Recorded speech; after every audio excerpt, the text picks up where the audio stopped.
Respected SP Dharmapatra sir, dear faculty members, my fellow colleagues, and dear friends, first of all, a very good morning to all of you. And it's a great privilege to be here in this very beautiful campus and to experience this wonderful hospitality and such warmth and such love. So first I must thank you all for being so kind to us. I think just me, covered almost everything exhaustively. We were sitting there and, trying to think, so what are we going to speak? So, having said that, I would try not to repeat things. What I'll do instead is I'll put the things a bit in perspective. My take is slightly different when it comes to this examination. Individually, personally, I never considered this examination as an end. It's only a means. Okay? It doesn't matter to us whether we clear this examination or not. Okay? It doesn't matter whether we have these three letters, IAS at the end of our name. This is not, that what is important. Actually, what is important is the vision that is probably missing in us. We are all very fortunate and very lucky because we all are young, we all are writing and aspiring for this examination.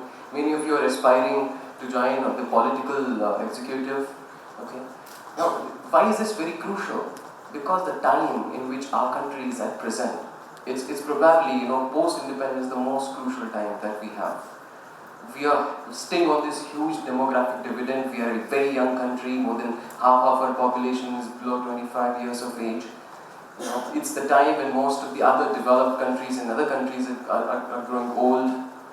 At the same time, once we used to, when it comes to economy, people used to call us, this is one of the worst and most miserably poor countries in the world. Then we had this stage post-reforms where resource mobilization is not now a big challenge for us.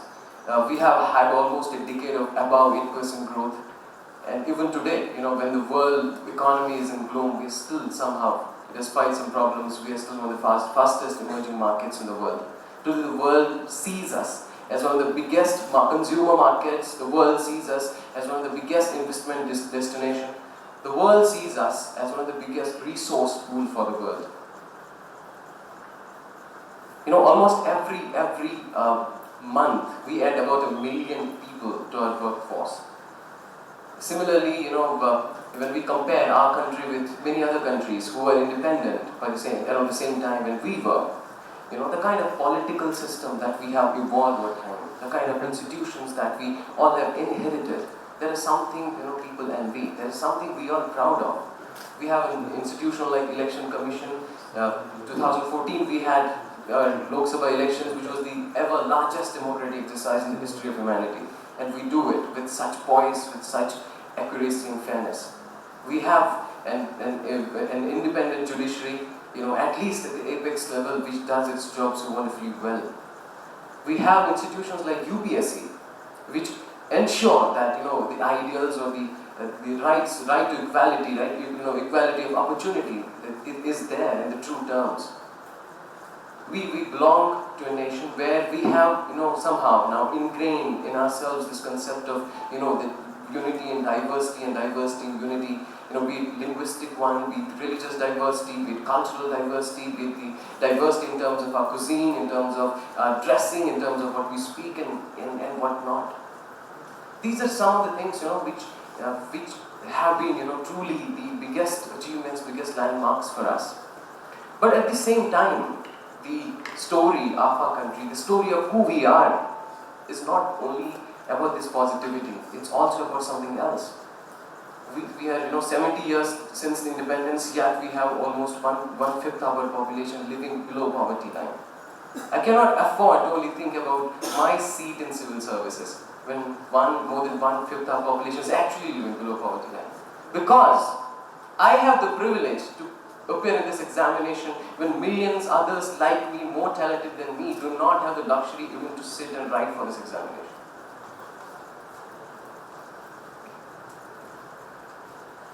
Every now and then we talk, as I was telling you, that we are this young country, we are this, such a huge youth bulge we have, but when we look at, the kind of skills they have, the kind of education they get, it's not something, that's done. Hardly 5% of our, workforce is having some kind of organized skill. The kind of quality of education in our schools, the quality of education in the universities, there's nothing to actually boast off. Long back, we used to have big problems of, out of school children. There were millions of children who were out of school. Somehow, we had the right to education. After that, we had a number of programs implemented by the government, and we brought a lot of our school children to school. To children in that age group to school. Now somehow, right now, in some enrollment ratio in primary schools is around 96.5% or 7%. But still, there is 3% of these children who are not even enrolled in schools. And when it comes to India, every problem is a scale problem. 1% of our population is not just 1%. It is 1% of 125 crore people. When we talk about this, 3% of children who are not even enrolled in school, this is not a small number, it's a number in millions. And then, enrollment is not same as attendance. It's seen that on a random day, more than 1/3 of children do not attend school, even if they are enrolled in our schools. We are a young country, but still, if you look at the old age population, we also have a huge old age population when it comes to absolute number, which is something around 8.8% of our population. 70 years down the line, we still do not have social infrastructure enough to take care of the needs of our elderly. We still do not have enough means that we can take care of their housing needs, their food needs of their food, or even their health care. We are young, but we have still younger to us. We have this huge number of children, and still we have more than 12 million children who are working as child labor. We are a young progressive nation, aspiring to be, and all of us are aspiring to be tomorrow's bureaucrats and civil servants. We cannot ignore the kind of society we live in, where gender disparity is ingrained. Every now and then, female infanticide or female feudicide and whatnot, the kind of discrimination that is there at every level, be it in education, be it in economic opportunities, be it in political representation, be it in social recognition. These disparities are there which do not have a justification at any point. And we as aspirants, we as future civil servants cannot afford to ignore these. Every now and then, we come across news related to physical violence against women.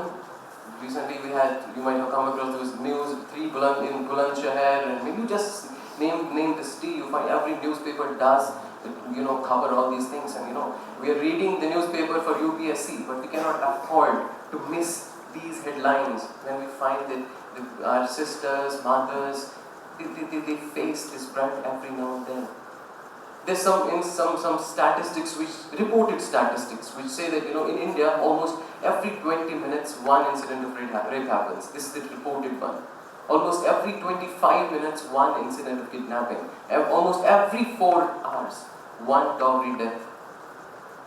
These are the glaring statistics in front of. These are things in front of us. This is who we are. How, as if we want to join a service where your role is not limited to one individual, when we aspire to join a service, where every action you take, every decision you make, it impacts lives of thousands and hundreds of people, how can you afford in the first place not to think about all these things that concern us? Why can't these things, why shouldn't these things be the actual driving force?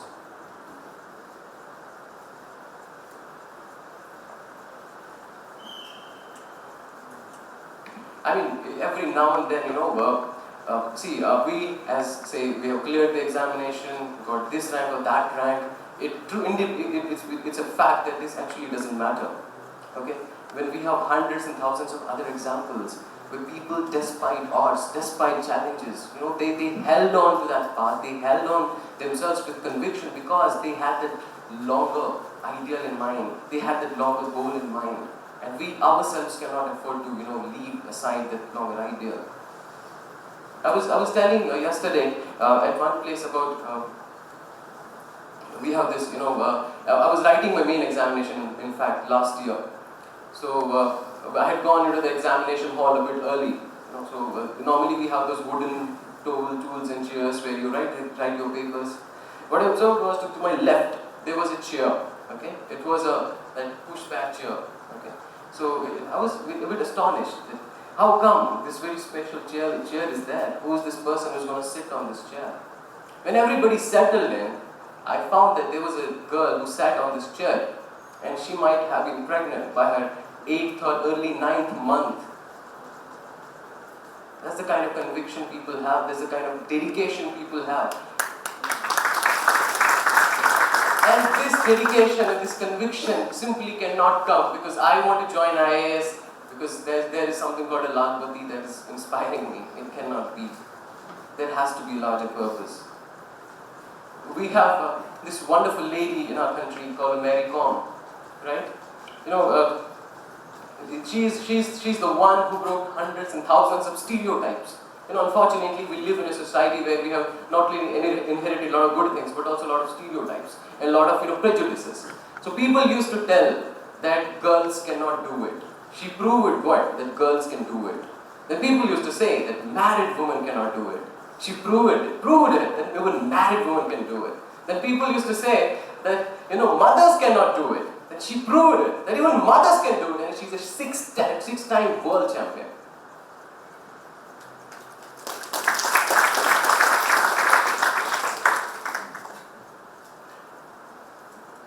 I was in Jaipur day before yesterday, and there was somebody, while I was speaking, somebody just handed to me a piece of paper. It had a newspaper clipping.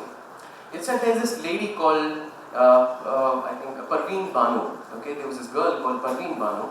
She got married in 1997 when she was not even a matriculate. Okay, she had done some 8th class and she got married.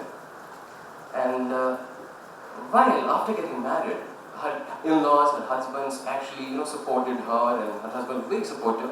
She wanted to do law. She wanted to become a lawyer.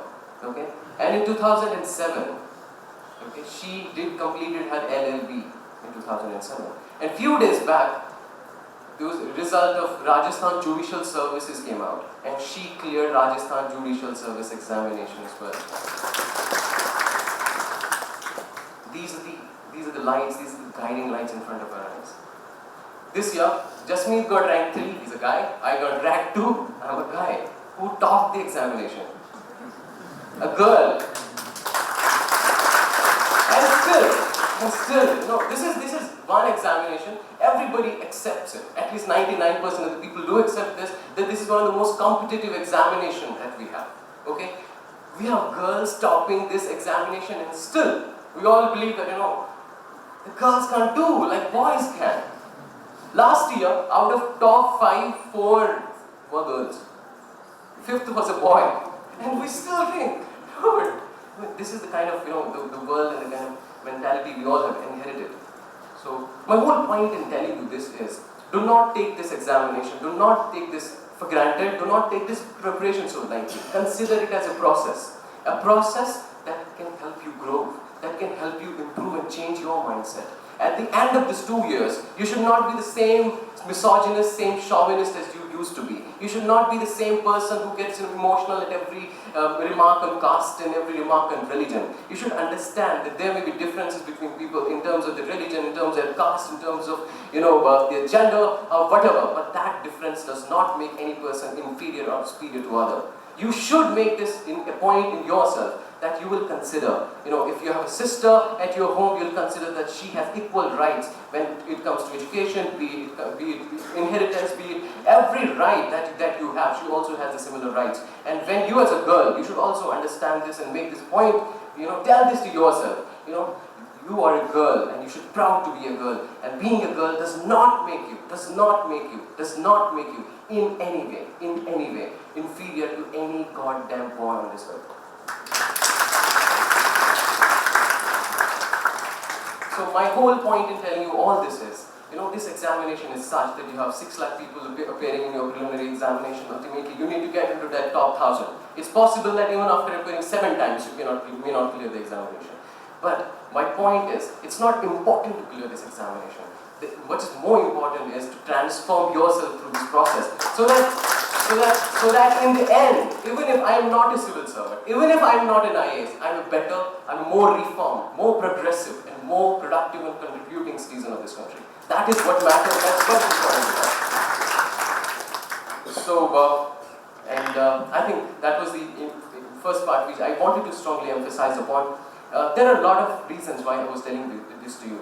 I come from a place in Kashmir, and I know, that how privileged I have been. I am standing here, but many and hundreds and thousands of children there, they can't go to even to a primary school today. Okay, I was initially in a school nearby to my village. So we were at least 300-400 children studying in that school. I was the one who could get a better education from that school. They couldn't.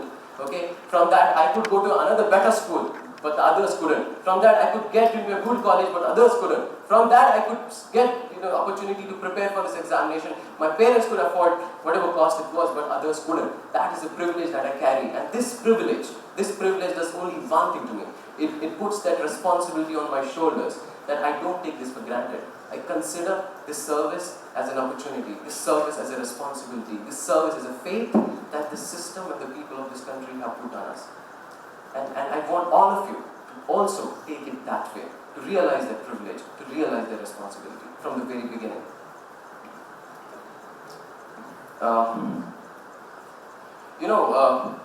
Many a times we also wonder, I'm sure that many of you would also have started this preparation. Some of you would have thought that, say, okay, let's do something good. Some of you might have thought that maybe let's listen to the parents. Some of you might have thought that let's look at the Lalpati and whatever.